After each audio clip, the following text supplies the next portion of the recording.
ராபர் திரைப்படத்தினுடைய டெய்லர் விழாவுக்கு வந்திருக்கோம். அனைத்து பத்திரிகையாளர் ஊடக நண்பர்கள் எல்லாத்துக்கும் என்னுடைய பணிவான வணக்கம். மற்றும் முன்னாள் அமைஞ்சிட்ருக்க படத்து டீம் சம்மந்தப்பட்டவங்க, அப்புறம் சொந்த பந்தங்கள் எல்லாருமே வாழ்த்து வந்திருப்பாங்க. அவங்களுக்கு என்னுடைய பணிவான வணக்கம். மேலே இருக்கிற என்னுடைய திரையுலகை சேர்ந்த அனைத்து மரியாதைக்குரியவர்களுக்கும் என்னுடைய பணிவான வணக்கத்தை தெரிவிச்சுக்கிறேன். முதல்ல சக்தி ஃபிலிம் ஃபேக்ட்ரி அவருக்கு தான் நன்றி சொல்லணும். ஏன்னா படம் எடுக்கிறது பெருசு இல்லை, அந்த படத்தை வெளியே கொண்டு வர்றதுக்கு ஒரு பேக் போன் மாதிரி இருந்து சப்போர்ட் பண்ணோம். ஸோ அவர் இந்த படத்துக்கு அதை செஞ்சுருக்காரு.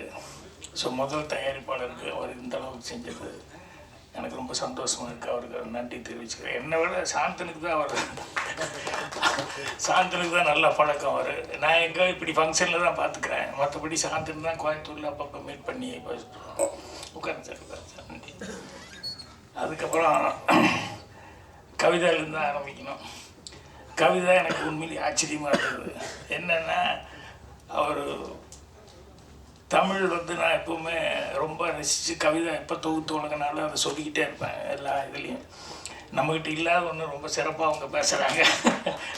அவளுக்கு இலக்கணம் சுத்தமாக தமிழை உச்சரிக்கிறாங்களே அப்படின்னு சொல்லிட்டு எனக்கு இந்த படத்துக்கு அவங்க தயாரிப்பாளர் அப்படிங்கிறது எனக்கு உண்மையிலே சொல்கிற வரைக்கும் எனக்கு ஒன்றும் புரியல. அப்படி இங்கே வந்ததுக்கப்புறம் தான் நிறையா ஏற்கனவே ஷார்ட் ஃபில்மெல்லாம் வேறு எடுத்திருக்காங்க அப்படின்னு சொல்லி. ஸோ சின்ன மீன் போட்டெல்லாம் படம் பார்த்துட்டு தான் அதுக்கப்புறம் கமர்ஷியலாக படமே பண்ணலாம் அப்படின்னு முடிவு வந்திருக்காங்க. ஸோ தயாரிப்பாளர் வந்ததில் அவங்க நாளைக்கு மகளிர் தினம், ஆனால் எல்லாத்தையும் இன்றைக்கே ஸ்டேஜ் ஏற்றி எல்லாத்தையும் அவங்க சக பத்திரிக்கையாளர் எல்லாத்துக்கும் அவங்க கௌரவிச்சது அப்படிங்கிறது ரொம்ப சந்தோஷப்படக்கூடிய ஒரு சமாச்சாரம்.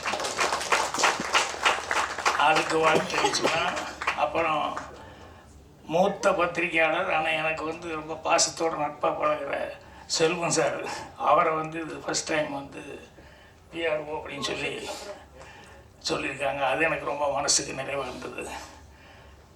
அதே மாதிரி அவங்க பேசும்போது சொன்னாங்க,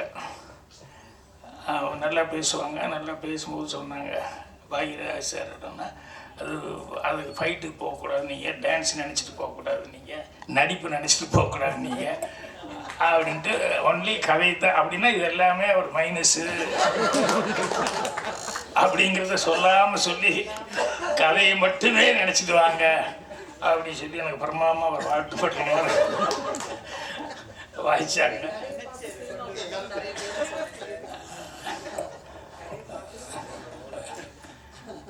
ரொம்ப சந்தோஷமாக இருந்தது அவங்க சொல்லும்போது. சரி பரவாயில்ல, அவங்க ஒரு தயாரிப்பாளரை நமக்கு ஒரு நல்ல மரியாதையாக வருது. அப்புறம் இவ்வளோ நேரம் வரைக்கும் இந்த ஃபங்க்ஷன் போகும்னே நான் நினைக்கல. ஏன்னா அவங்க 3 மணிக்கே அதே கஷ்டம், தேட்டர் கிடைக்காது, அடுத்தடுத்து புக் பண்ணியிருக்காங்க அப்படின்னா. அப்புறம் நானும் பார்த்துக்கிட்டே இருக்கிறேன், எப்படா என்ன அடுத்தது யாரோ கூப்பிடுவாங்களே, லைட் ஆஃப் பண்ணுறது அது இதெல்லாம் நடக்க, அடுத்த ஆள் வேறு உள்ளே வந்துடுவாங்களே அப்படின்னு சொல்லிட்டு அது அப்படியே போயிட்டே இருந்து. சரி பரவாயில்ல, எதுவும் கேட்டு வாங்கிட்டாங்க உங்களுக்கு சந்தர்ப்பம் அப்படின்னு சொல்லிட்டு. அதே மாதிரி இந்த இன்னொருத்தருக்கு வாழ்த்து சொல்லணும், சாருக்கு வாழ்த்து சொல்ல மாதிரி ரீஎன்ட்ரி ரொம்ப அவர்கள் அது தானு சார் சொல்லிட்டு போனார், ரெடியாக இருக்கிறேன், நானும் ரெடியாக இருக்கிறேன் வாங்க. ஸோ அந்த மாதிரி இந்த படம் அவங்களுக்கு எல்லாருமே இவ்வளோ தூரம் ஒத்துழைப்பு கொடுத்து பண்ணுறதுக்கு அவங்க கேரக்டர் அதுதான் ரொம்ப முக்கியம்.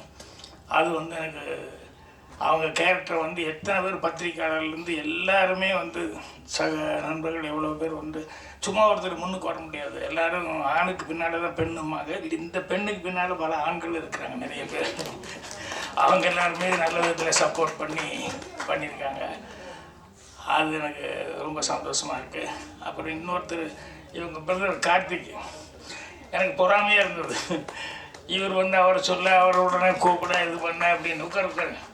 ஏன்னா எங்கள் அண்ணன் பெல்ட் எடுத்துகிட்டே துரத்துவார். சினிமா ட்ராமான்னு சொன்னாலே கோயம்புத்தூரில் சினிமா ட்ராமாவா அப்படின்ட்டு பெருசாக தடி என்ன இருக்குதோ அதெல்லாம் எடுத்து துரத்துவாங்க. இதெல்லாம் நம்ம செய்கிற வேலையா அப்படிங்கிற மாதிரி. அப்புறம் நான் சினிமாவுக்கு வந்ததுக்கப்புறம் தான் அக்செப்ட் பண்ணிக்கிட்டாங்க. ஆனால் எனக்கு இப்போ பாருங்கள், தம்பியை கொண்டு வரணும் அப்படிங்கிறதுக்காக வந்து அவர் எந்த அளவுக்கு சப்போர்ட் பண்ணியிருந்தா இதெல்லாம் கொடுக்கணும். அவங்க ஒரு பெரிய சப்போர்ட்டு, கவிதா ஒரு பெரிய சப்போர்ட்டு. அப்புறம் அந்த மெட்ரோ படத்தில் நான் பார்த்தேன், அதில் கொஞ்சம் ஒரு ஒரு நல்ல ஃபோர்ஸான ஒரு கேரக்டராக வந்து பண்ணியிருப்பார். இங்கே பார்த்தா அதுக்கு சம்மந்தமே இல்லாமல் உட்காந்துருக்கேன். என்னை விட இன்னசென்ட்டாக உட்காந்துருக்கேன், எதுவுமே பேசாத அளவுக்கு சைலண்ட்டாக. நான் வந்ததுலேருந்தே அந்த படத்தில் நான் பார்த்ததே வேறு மாதிரி இருந்தது. இதுனா இந்த படத்தில் எப்படி இருக்கு அப்படின்னு. ஸோ உங்களுக்கு உங்கள் பிரதரு சிஸ்டர் எல்லாமே கிடைச்சது உங்களுக்கு ஒரு பெரிய கொடுப்பினை. அப்புறம் இந்த படத்தில் இன்றைக்கி இசை வெளியீட்டு இது டெய்லர் வெளியீட்டு விழாங்கிறதுனால ஜோவன் முதல் கொண்டு கேமராமேன் முதல் கொண்டு இதில் பணியாற்றின எல்லாத்துக்குமே என்னுடைய வாழ்த்துக்களை வந்து தெரிவிச்சுக்கிறேன். இது இம்ப்ரெஸ் அப்படின்னு சொல்லி கம்பெனி, இம்ப்ரெஸ் ஃபிலிம் ஃபேக்ட்ரி அப்படின்னாங்க. டைட்டில் ரொம்ப இம்ப்ரெஸ்ஸாக தான் இருக்குது. எல்லாம் ராபர் அப்படின்னு சொல்லக்கூடியது.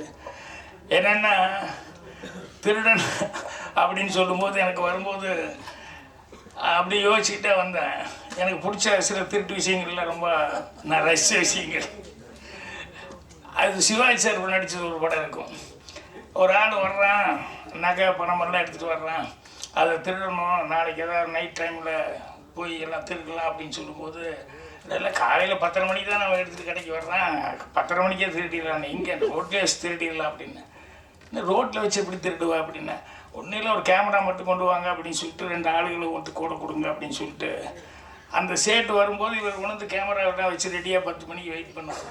ஜனங்கள்லாம் சேர்ந்துருவாங்க. என்ன சார்னா ஷூட்டிங்கு நீங்கள்லாம் கூட நடிக்கணும் அப்படின்னு. என்னென்ன இல்லை ஒருத்தர் வருவான், அப்போது நாங்கள் வந்து டக்குன்னு போய் நிறுத்தி பிளாக் பண்ணி அந்த பணத்தை எல்லாம் பொட்டியோட பணத்தையும் நகையும் தூக்கிட்டு ஓடுவோம். அப்போ அவன் ஐயோ ஐயோ திருடன் கத்தும்போது நீங்களாம் சேர்ந்து ஏன்டா வட்டிக்கு வட்டி விட்டு இவ்வளோ காசு சம்பாதிச்சுவேன், அதனால தான் அவன் காசு இப்படி அநியாயத்துக்கு போகுது அப்படின்னு சொல்லி நீங்களாம் அவனை பிடிச்சி ரொம்ப கம்மியாக அடித்து அவனை அப்படியே உட்கார வச்சுருங்க அப்படிங்கிற மாதிரி சொல்லி சிவாஜி சார் திருடிட்டு போவார் திருடன் படத்தில். நான் ரொம்ப ரசித்த சீன் அது. புத்திசாலித்தனம் இருந்தது, அதே நேரத்தில் ப்ரெசன்ஸ் ஆஃப் மைண்ட் யூஸ் பண்ணி பண்ணுறது. இதே மாதிரி ரியல் லைஃப்பில் ஓட ஒன்று சொல்லுவாங்க. என்னென்னா இன்கம் டேக்ஸ் வந்து எல்லாருமே பேஜர் ஆகிடுவோம் இல்லையா, திடீர்னு வந்து நிற்கிறாங்க அப்படிங்கும்போது. அது எம்ஆர்ஆர் வீட்டுக்கு ஒரு தடவை இன்கம் டேக்ஸ் ஆஃபீஸர் வந்துட்டாங்க. வந்து என்ன இதுதான் இன்கம் டேக்ஸ் நாங்கள் அப்படின்னா ஒரு 4-5 பேர்.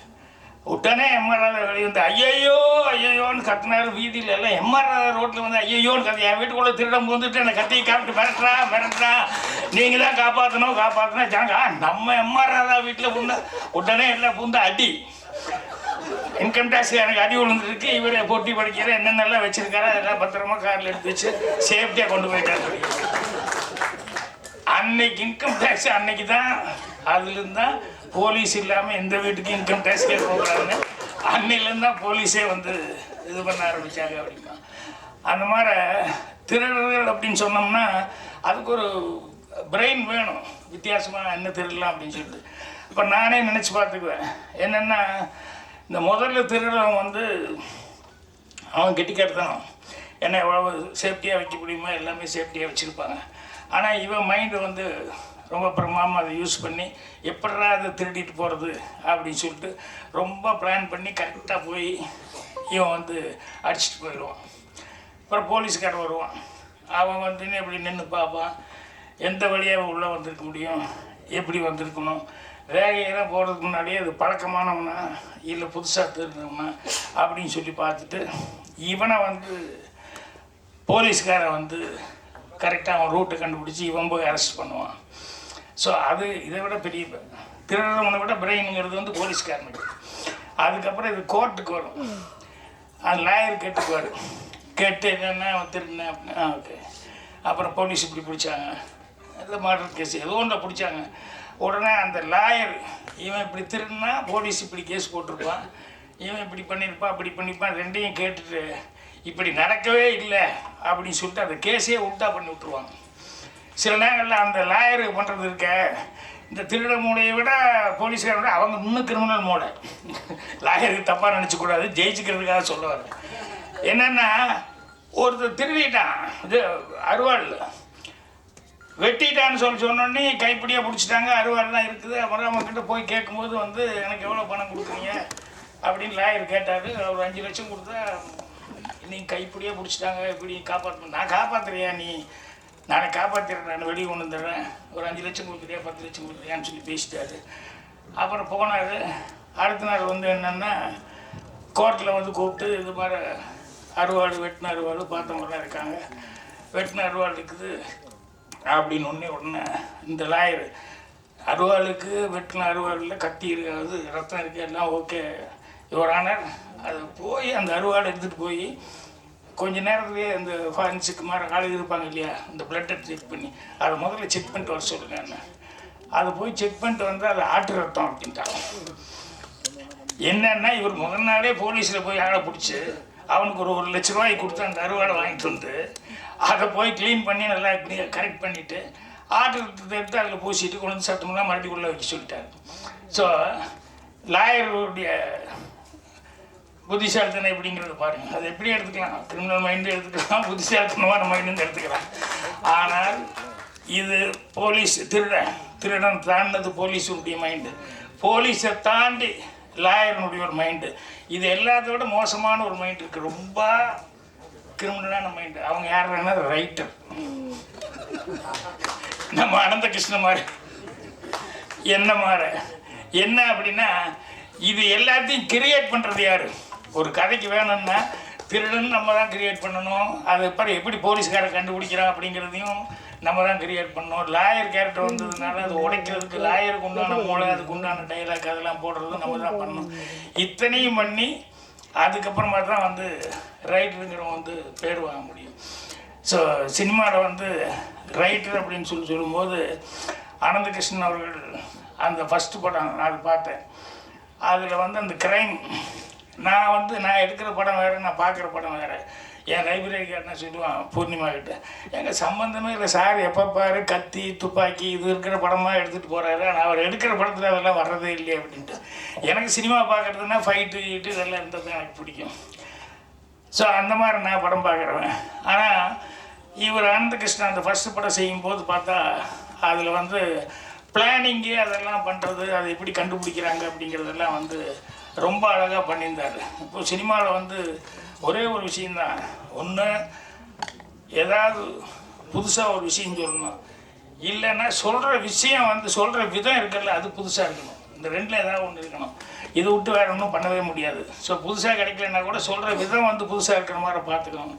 ஸோ அவர் இந்த மெட்ரோ படத்தில் வந்து அவருடைய அந்த ஸ்கிரிப்டில் வந்து அவன் எப்படி திருடுறான், அதை எப்படி ஃபாலோ பண்ணுறாங்க, எப்படி பிடிக்கிறாங்க அப்படிங்கிறது. அப்புறம் அதுக்கு நடுவுலேயே லாஸ்ட் அந்த சென்டிமெண்ட் வந்து வச்சுருந்தாங்க, இந்த மதர் அந்த சென்டிமெண்ட் வச்சு, அப்புறம் பிரதருக்கும் அவருக்கும் இருக்கக்கூடிய அந்த இது. ஸோ என்னென்ன எமோஷன் கொண்டு வர முடியுமோ அனந்த கிருஷ்ணன் ரொம்ப அழகாக அதை பண்ணியிருந்தார். நான் ஃபோன் பண்ணி பேசுகிறேன்னு நினைக்கிறேன். இல்லை ஆமாம், ஆளை இப்போ தான் பார்க்குறேன் நான். ஆனால் படம் பார்த்துட்டு ரொம்ப நல்லா இருக்குது அப்படின்னு சொல்லிட்டு அப்போவே நான் ஃபோன் பண்ணி பேசினேன்.